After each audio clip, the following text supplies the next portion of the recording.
Hey folks, thanks for tuning in to the Real Deal Fishing Show on YouTube.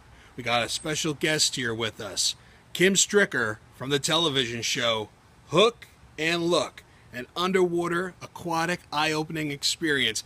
Kim's talking about his years bass fishing and all of his knowledge on this episode. So tune in. It's going to be a good one, folks. Kim Stricker from Hook and Look, thank you for calling in, Kim. I really appreciate it, brother. Hey, my pleasure. Now, growing up in Michigan, how did you get started in the sport of fishing? Well, like a lot of pro fishermen, I think you got started early. I was influenced. I was raised on a small inland lake, and to be frank, all my fondest childhood memories with my father and my brother and and friends were of fishing. And I got the bug early, and eventually progressed to joining a bass club when that became popular in the early 70s. Right. And that's how I got into the tournament aspect. But from the scuba diving side, Yeah, what sparked your interest in that? well, in like a lot of the kids back in the the 50s, 60s, were influenced from the action-adventure television show Sea Hunt. Okay. That starred Lloyd Bridges, as the Frogman, Mike Nelson. And, I mean, that really did. That influenced a lot of people to get into diving. I've always been intrigued with the underwater, from that show to Jacques Cousteau. Yeah. But in the early 70s, as I said, when bass tournament fishing was in its infancy, Glenn Lau produced that groundbreaking documentary, Big Mouth, which was the first true underwater study that chronicled, the entire life of the largemouth bass. That underwater footage, which is filmed in the crystal clear waters of Central Florida, just blew me away. And not only influenced me, but influenced countless anglers around the country. We were all awestruck. And, but isn't that, inspiring none more than me, if you ask me, Oh, I mean, it was riveting when you could actually, watch the life cycle of the largemouth and see what he fed on, what the habits were. And Right. Glenn was the man that pioneered underwater bass study. he's one of the greatest educators. Yes, and I was very, very fortunate. If you had the opportunity to see my last episode, I did a tribute to Glenn. Yeah, I saw that you were working with him on Facebook even, that you were actually looking at slides and... Let me tell you about that. That he brought the slides, and we sat in his hotel room for 2 hours looking through this. It was like looking through a history book. I'm sure. Of old pictures, with Roland Martin. Roland looked younger than Scott looks today.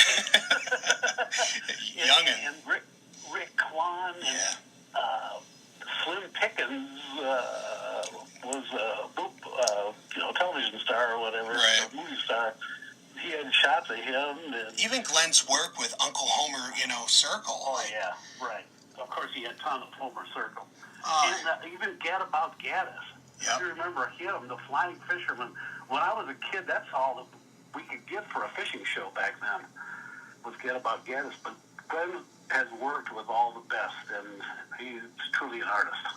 Yeah, and I definitely bring that up to everybody that I meet who wants to understand the largemouth and how the largemouth acts. I tell them you got to watch a Glenn, like one of Glenn Lyle's films, whether it's Big Mouth or Big Mouth 4, Ever, or Quest, or the Quest for Adventure series that he produced. Yep, pretty cool stuff. So, somebody like Glenn then got you into the scuba diving aspect of the sport. The influence of it, but still, this was back in the, 70s, late 70s or so, when I was just bass club fishing. Right. I mean, I've been a certified diver since I was 17 years old, but I never really used the diving aspect for fishing. I mean, in 1980, I remember laying on the living room floor watching the Bassmaster Classic on TV, and Bo Dowden won. Right. Back then. I think there was 1,000 islands back then. And I remember saying to myself, God, wouldn't it be awesome to fish a classic? And I fished my first Bassmaster event in 1982 and fished bass for 20 years and was able to fish the classic.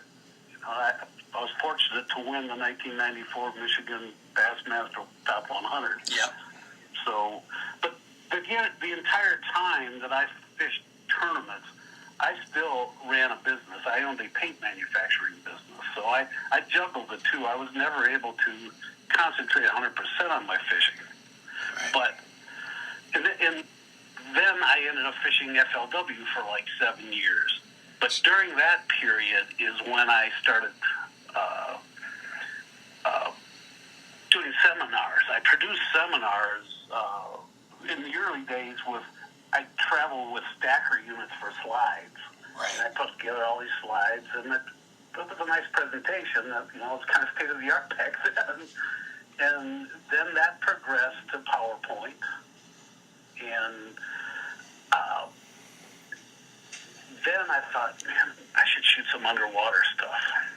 And when I did and showed underwater video of bass, guys were saying, God, you should have a DVD of that. Man, I'd buy that in a heartbeat. So that's kind of like how the idea got sprung of how the show came about? I produced 2 DVDs. And it was after those that I said to my son Danny, who was diving with me and stuff at the time, I think we could do this on a weekly basis. It's a lot of work. It is. That's why nobody else does it. Let's face it. There's a tremendous amount of work involved putting the two together, the fishing and the diving. And but that's how it started. In fact, when I was walking through ICAST last year, as soon as I walked in the door, my wife and I walked in. Here comes Roland Martin and Walt. Yeah. And he comes up to me, and we got talking. He says, Ken, when you first came out, we all thought, man, this is a unique program. But I thought it would be easily copied. Guys would be copying it. He says, nobody really has. And I said, yeah, that's because fishermen don't want to work. They want to fish. Yeah, you want to leave all that editing to somebody else and the merging of all the photography. And the diving and carrying all that equipment around the country. And it's a lot to it. I remember our first show we filmed with Tom Mann Jr. down at Lake Lanier. And Tom said, going in, he said, how come nobody else has ever done this? It's a really neat concept. And at the end of the shoot, he says, that's why. I know why nobody does it. So but we take pride in it. That's yeah. So how much work, say you're going to shoot an episode, how many days are you looking at to get an episode captured? Well, if we're lucky, we typically schedule 3 days of filming. Okay. Hopefully do our fish catch in the first day. Mm-hmm. And usually the second day we might fish till 11 o'clock, get in the water at high noon, and spend the next day and a half underwater shooting that stuff. And, my guests will be with me the first day. Not always will they stay there the 3 days. Okay. We get some of the extra stuff. On your own. Kind of like your B-roll. Work on the lures, working. Yeah. But capturing the strike shots and stuff, we do that totally in the wild as it's happening, and it's just unbelievable what we can capture. Yeah, I love the show from the first season. I buy your episodes, and I just love the aspect of you're showing the fishing, but you're also showing the world of the bass, and that really goes right back to my love of watching those Glenn Lau movies, where you can see why the fish is striking. And this kind of leads into the next question that I have for you is, observing the underwater world of bass, has there been something that you have seen that has impacted your angling? Well, yeah, I wish I knew then what I don't know.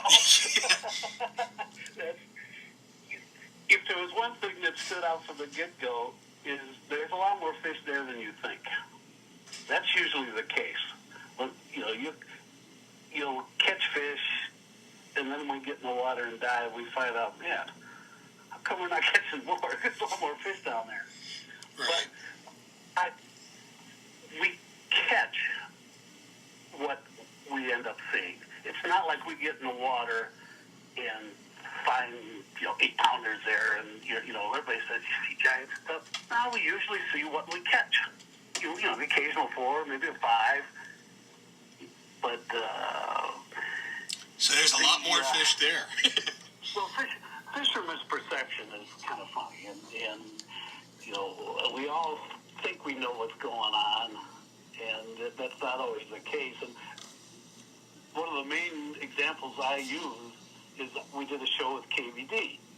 Yeah. And this is when he came out with the 1.5.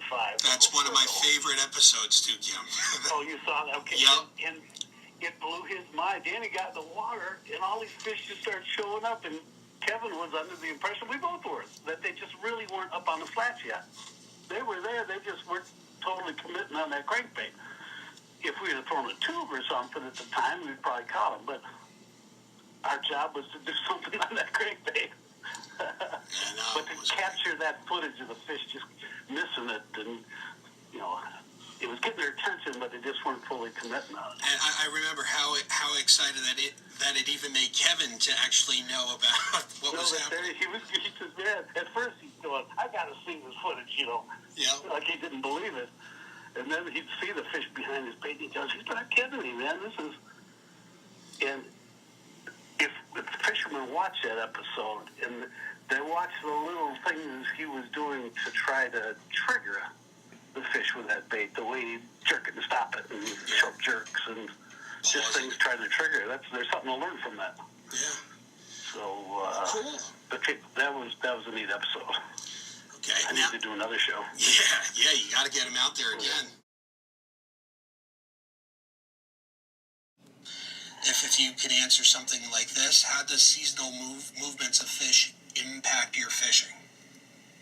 Well, we do a lot of seasonal movement stuff from early pre-spawn. In fact, we did a show last year showing how the bass were moving up on the flat, and why, because I was showing the temperature.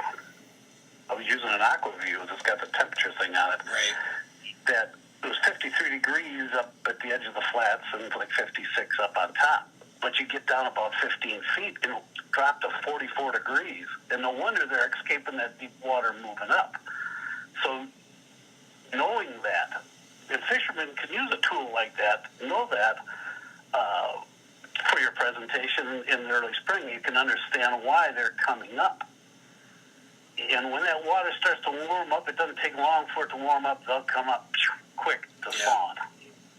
And in the spring is where we see the most transition, that and the fall. Summer long is pretty much kind of the same thing. So we always look for that spring transition and the fall transition when the minnows start coming up from the deep and those are always key. Up on the flat. I've noticed always key times of the season too to catch really good sized fish. Mm-hmm. So Al, if we could hit on, are there if there's one bait that you can say that an angler should have in his tackle box, what bait would that be, Kim? For big fish? Yeah. My go-to big fish bait is a jig. Whether, let's say if you're going for largemouth or smallmouth. Smallmouth, spotted bass, I go to more of a finesse jig, like Strike King's football head finesse jig with a little Rage Baby Craw on it. That is a killer big fish bait in the fall. Right. And especially, I've always been, do you have mostly